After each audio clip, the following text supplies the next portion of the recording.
Buenos días, soy el doctor Germán Caparelli. Hoy vamos a charlar sobre el teórico de clamidia, clamidófila, micoplasma y ureaplasma, que son unos microorganismos de comportamiento atípico, ¿sí? Ya que no crecen en cultivos de rutina, no se ven con la tinción de Gram y muchos antibióticos no son efectivos para estos microorganismos.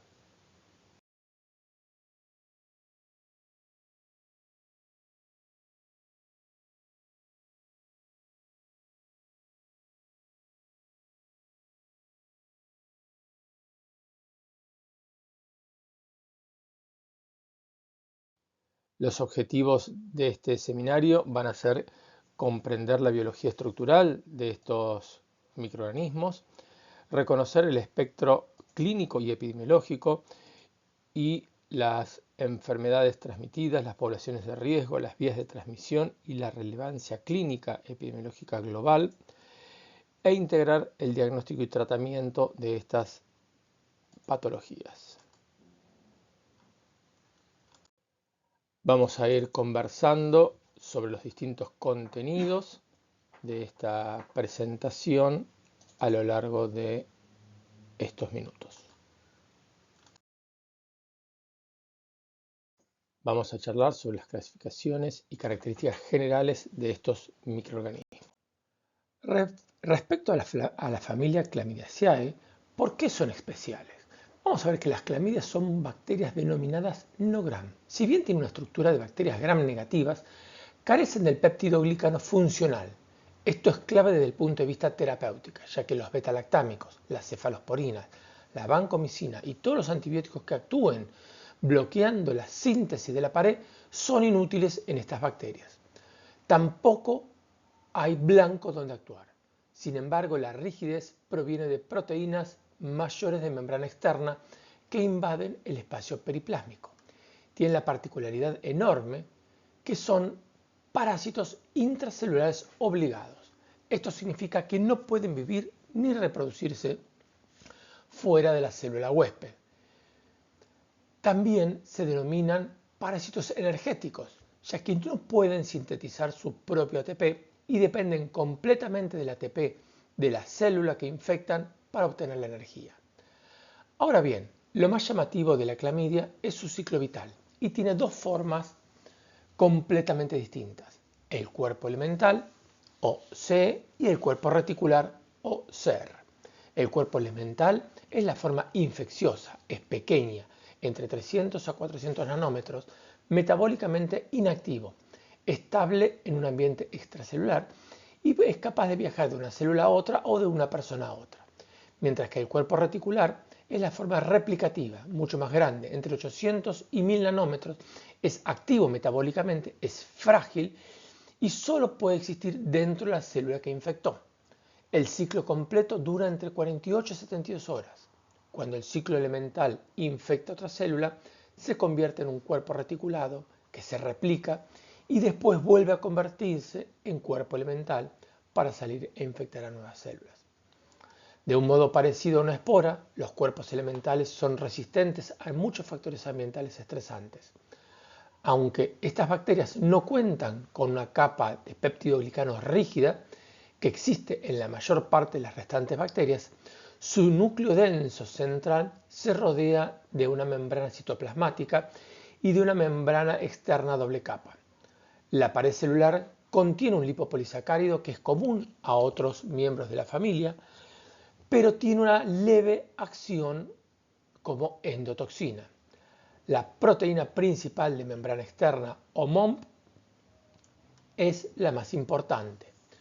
Es el antígeno más abundante e inmunodominante de las Clamidias trachomatis. Es un componente estructural de la membrana externa y es única de cada especie.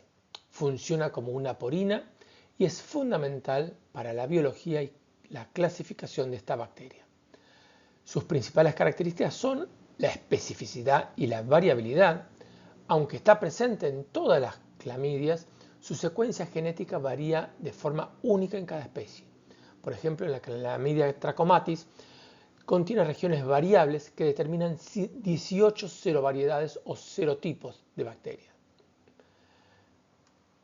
Tiene una estructura compleja, se estabiliza en la envoltura a través de enlaces cruzados con otras proteínas ricas en cisteína, como la OMC-A o la OMC-B, formando un complejo que aporta rigidez a la pared celular y compensa la falta aparente del peptidoglicano clásico. La respuesta inmunológica, su expresión en su superficie la convierte en un blanco principal de los anticuerpos durante una infección. Respecto a los micoplasmas y ureaplasmas, son un caso diferente. No son intracelulares como las clamidias, pueden vivir en la superficie de las células epiteliales, pero tienen otra peculiaridad, que carecen completamente de pared celular. Son bacterias de vida libre más pequeñas que existen. Entre 0,2 y 0,3 micrones de diámetro pueden atravesar los filtros que tienen 0,45 micrones que se usan para esterilizar las soluciones, lo que hizo que durante años se pensaran que eran virus. En lugar de pared celular, tienen esteroles en su membrana plasmática, algo completamente inusual para una bacteria. Estos esteroles lo obtienen de la célula huésped. Eso le da cierta estabilidad a la membrana, pero también hace que sean dependientes del ambiente. Las implicancias clínicas de no tener pared son tres. Primero, todos los antibióticos que actúan sobre la pared son ineficaces. No hay pared, los beta-lactámicos, las cefalosporinas, la vancomicina y los glicoproteicos no sirven. Segundo, un tratamiento de elección serían los macróligos, las tetraciclinas o las fluoroquinolonas, que actúan sobre la síntesis proteica o sobre el ADN. Y tercero, el diagnóstico es difícil, ya que no se tiñen con la tinción de Gram, no crecen en medios convencionales, crecen muy lentamente y tienen un tiempo de generación de hasta 6 horas. Ahora charlaremos sobre la importancia médica y epidemiológica de las infecciones ocasionadas por estos microorganismos. Acá tienen una pequeña tabla comparativa con el distinto espectro de enfermedades que producen estos microorganismos. Entre ellos, la Chlamydia trachomatis es la especie más versátil, ¿sí? Ya que tiene más de 18 serovariedades que se van a clasificar dentro de 3 grupos. Las serovariedades A, B, BA y C, que son las que producen la lesión ocular conocida como tracoma, que es una enfermedad ocular crónica y primera causa de ceguera evitable en el mundo. Después las serovariedades D a K, que son las responsables de las enfermedades urogenitales y son una de las infecciones de transmisión sexual bacteriana más frecuente a nivel mundial, que también producen conjuntivitis neonatal y neumonías en los lactantes. Y después las serovariedades L1, L2 y L3, que causan el linfogranuloma venéreo. Después tenemos la Chlamydia pneumoniae, que produce neumonías de presentación atípica, bronquitis y sinusitis, y sí se puede transmitir de persona a persona por gotitas respiratorias de flu y no tienen un reservorio animal. La clamidocitasis, como les mencioné anteriormente, se va a tratar en el seminario de zoonosis, y después los géneros Mycoplasma y Mycoplasma pneumoniae, que va a producir una neumonía también de forma de presentación atípica, traqueobronquitis y faringitis, siendo también su vía de transmisión las gotitas respiratorias más grandes y el contacto estrecho. Y en el caso del Mycoplasma genitalum y Mycoplasma hominis van a producir infecciones de transmisión sexual como las uretritis no gonocóxicas, cervicitis, enfermedad inflamatoria pélvica. Pueden provocar también en el caso de Mycoplasma hominis la fiebre puerperal e infecciones en inmunodeprimidos. Teniendo en cuenta la epidemiología, Chlamydia trachomatis es la causa de infección de transmisión sexual más frecuente en los Estados Unidos. y a nivel mundial. El tracoma es otra de las enfermedades, ¿sí?, que según la OMS calcula más o menos que tenemos 6 millones de personas que están ciegas como consecuencia del tracoma y más de 150 millones necesitan tratamiento. Es endémico en las zonas del norte de África, Oriente Medio, Asia y parte de Sudamérica. El mecanismo de transmisión incluye principalmente el contacto directo, las moscas como vectores mecánicos, la ropa y manos contaminadas. El linfogranuloma venéreo es más frecuente en hombres que tienen sexo con hombres y tiene una alta prevalencia también en continentes como África, Asia y Sudamérica. Una alta proporción de personas son asintomáticas, principalmente las mujeres, siendo en ellas provocando infecciones urogenitales y siendo el reservorio y complicaciones tardías como trastornos de esterilidad y enfermedad inflamatoria.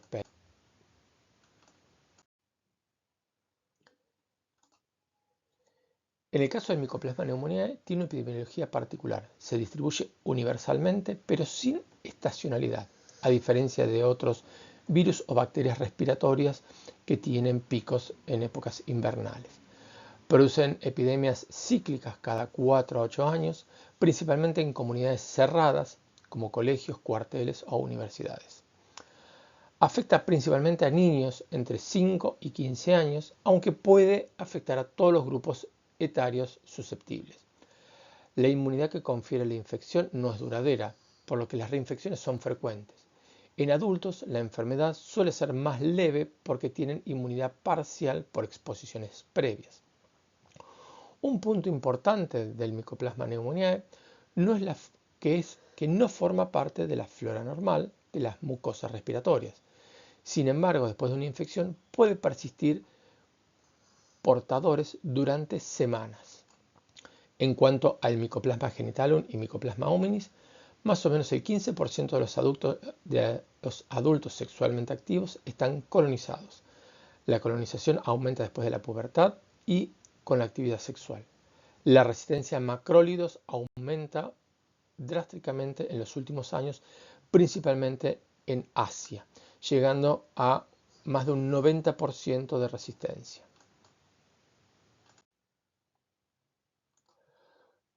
Con respecto al Ureaplasma urolithicum, es un comensal muy frecuente del tracto inferior, genital, y el reservorio principal es el humano, ¿sí?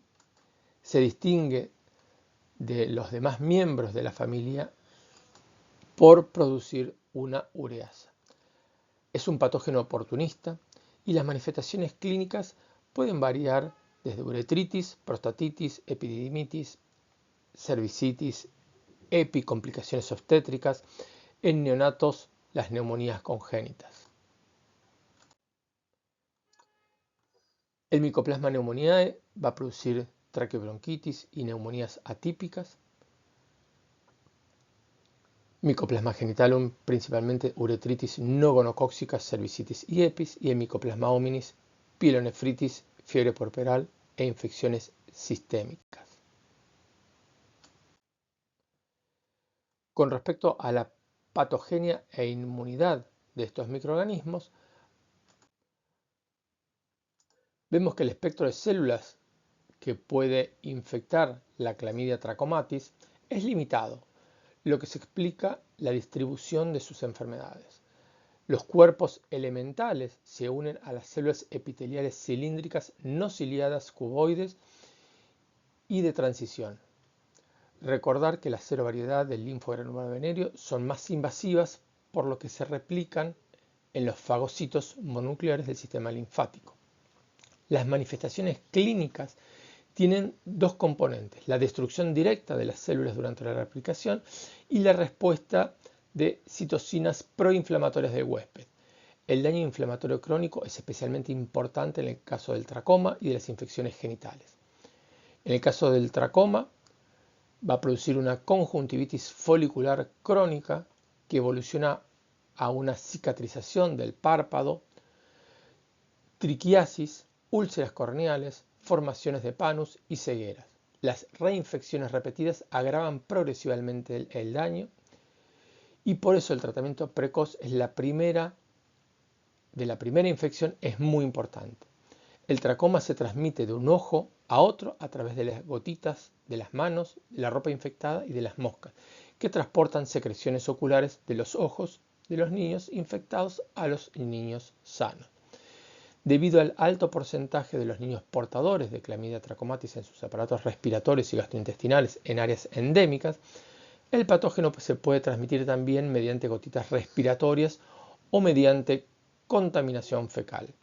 El tracoma suele ser endémico en las comunidades donde existe hacinamiento y malas condiciones sanitarias y la higiene individual es deficiente. En el caso de las infecciones urogenitales, la mayoría de las mujeres están asintomáticas. Cuando hay síntomas, se producen cervicitis mucopurulentas, uretritis. La complicación más importante y más temida es la EPI con una salpingitis que puede llevar a trastornos de esterilidad. En el hombre, las uretritis no gonocócicas pueden desencadenar también el síndrome de Reiter, que es una artritis reactiva como consecuencia de la infección por Clamidia trachomatis.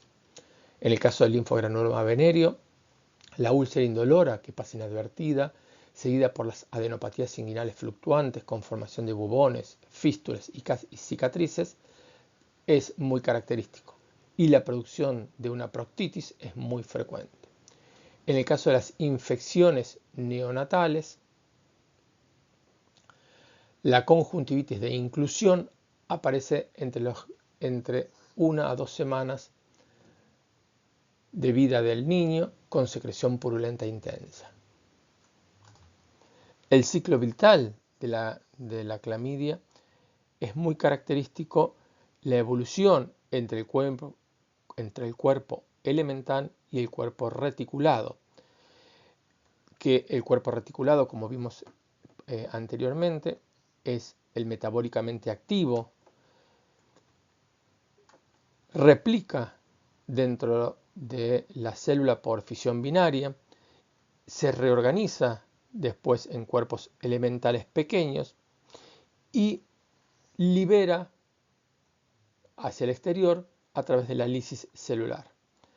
Esto va a producir un daño tisular con destrucción directa, muy importante, y una respuesta proinflamatoria. Acá tienen un pequeño esquema donde vemos cómo los cuerpos elementales se unen a las células susceptibles, son fagocitadas. Dentro del fagosoma se va a producir una reorganización del cuerpo elemental a un cuerpo reticulado, crecimiento por fisión binaria, replicación, reorganización a cuerpos elementales, va a producir después la liberación de estos cuerpos elementales una vez que está terminada la reorganización y va a ser liberado hacia el exterior.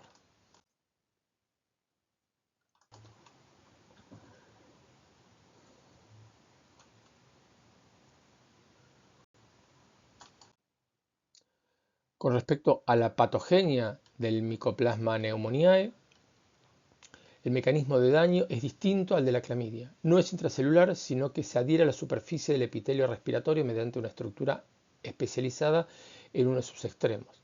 La proteína clave es la adesina P1, que se une a receptores de cialoglucoproteínas en la base de los cilios del epitelio respiratorio. Esta unión produce una ciliostasis. Los cilios dejan de funcionar, que son fundamentales para todo lo que es el aclaramiento mucociliar, y cuando se pierde este aclaramiento mucociliar, las vías respiratorias inferiores quedan expuestas a la colonización de otros microorganismos. Además, el Mycoplasma pneumoniae funciona como un superantígeno, estimulando la migración de las células inflamatorias con la liberación de factor de necrosis tumoral alfa, interleuquina 1, interleuquina 6. En este proceso participa tanto en la eliminación de las bacterias como en el daño tisular y la sintomatología sistémica. Una de las características importantes para la persistencia es que el micoplasma puede cambiar rápidamente la expresión de sus lipoproteínas de superficie, lo cual permite evadir la respuesta inmunitaria del huésped y establecer infecciones persistentes y crónicas. Clínicamente, la exposición a Mycoplasma pneumoniae produce típicamente un estado de portador asintomático. La traqueobronquitis es una presentación clínica más frecuente, con febrícula, malestar, cefalea y tos que persiste durante semanas. La neumonía típica está caracterizada por infiltrado parchado en la radiografía, con hallazgos físicos llamativamente escasos comparado con la imagen radiológica. Las complicaciones extrarrespiratorias ocurren alrededor del 5% de los casos y pueden ser manifestaciones neurológicas, pericarditis, anemia hemolítica y artritis. Con respecto al diagnóstico de laboratorio, las pruebas de amplificación de ácidos nucleicos o técnicas de PCR tienen una sensibilidad entre el 90 y el 98% y una especificidad muy alta. Se pueden usar en muestras de orina de primera hora de la mañana, hisopado endocervical, uretral, rectal o faríngeo. Son accesibles, rápidas y no requieren que el microorganismo esté vivo, lo que es una ventaja enorme dado que la clamidia es un microorganismo muy frágil. El cultivo en células McCoy es el gold estándar histórico, pero tiene una sensibilidad práctica del 70%, es muy lento y costoso, y hoy se reserva solamente para situaciones especiales. La detección directa de antígenos por inmunofluorescencia directa, DFA, tiene una sensibilidad aceptable, pero es operador dependiente. Puede ser útil para el diagnóstico de conjuntivitis neonatal con hisopado conjuntival cuando contiene las células infectadas. La serología tiene una utilidad limitada para el diagnóstico de infecciones urogenitales porque no puede distinguir entre infección activa y pasada. Sí tiene valor en el caso del linfogranuloma biliario, donde un título mayor a 1 en 256 en la prueba de inmunofluorescencia es sugestivo para esta enfermedad. En el caso de la citacosis también, donde un aumento de 4 veces del título en muestras pareadas también nos da diagnóstico. En el caso del diagnóstico para micoplasma y uraplasma, la microscopía directa no tiene valor ya que no se tiñen con tinción de Gram, al no tener pared. El cultivo existe y puede crecer en medios especiales enriquecidos con esteroles y glucosas, pero tarda entre 2 a 6 semanas, lo cual hace inviable desde el punto de vista clínico. Por lo tanto, las pruebas de amplificación de ácidos nucleicos o PCR sería el test de elección para el diagnóstico. La serología también puede ser útil en casos en forma retrospectiva.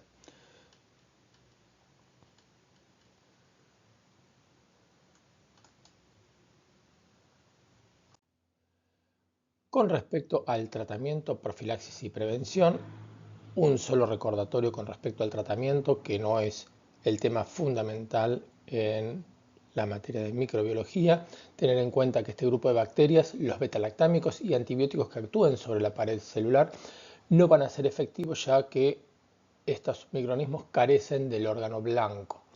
Y nos dedicaremos principalmente a hablar sobre profilaxis y prevención. En cuanto a la prevención, tenemos la prevención para infecciones genitales por Clamidia trachomatis. La piedra angular sería el cribado activo en la población. Tratamiento precoz en los pacientes y en sus parejas. Cortar la cadena de transmisión. Una práctica sexual segura con uso de preservativo, ya que no tenemos vacunas disponibles. En el caso del tracoma, la implementación de la estrategia SAFE, con el tratamiento quirúrgico, el tratamiento antibiótico, la limpieza facial y la mejora del entorno con el acceso a agua y saneamiento, ha logrado reducir significativamente la prevalencia en las zonas endémicas. En el caso de la citacosis, al ser una zoonosis, controlar esta patología en las aves. en las personas de riesgo, los trabajadores que puedan estar expuestos, en zonas como zoológicos, tiendas de mascotas, plantas de procesamiento de aves y veterinarios, con uso de equipos de protección personal es un punto clave.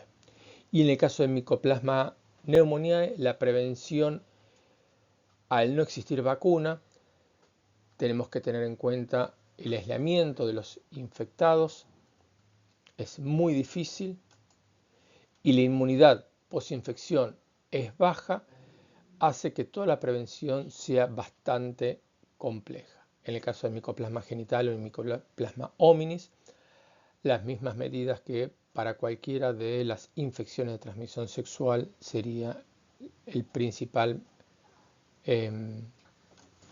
punto de prevención para ellas. Puntos claves sería recordar que tienen una biología diferente estos microorganismos al ser intracelulares obligados en el caso de la clamidia, el micoplasma que no tiene pared y tiene esteroles en su membrana, la resistencia inherente a los betalactámicos.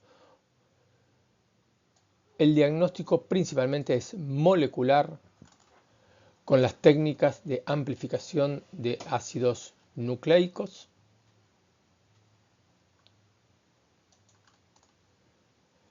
Tratar de implementar distintos mecanismos para la prevención, teniendo en cuenta el aumento de la clamidia trachomatis como una de las infecciones de transmisión sexual más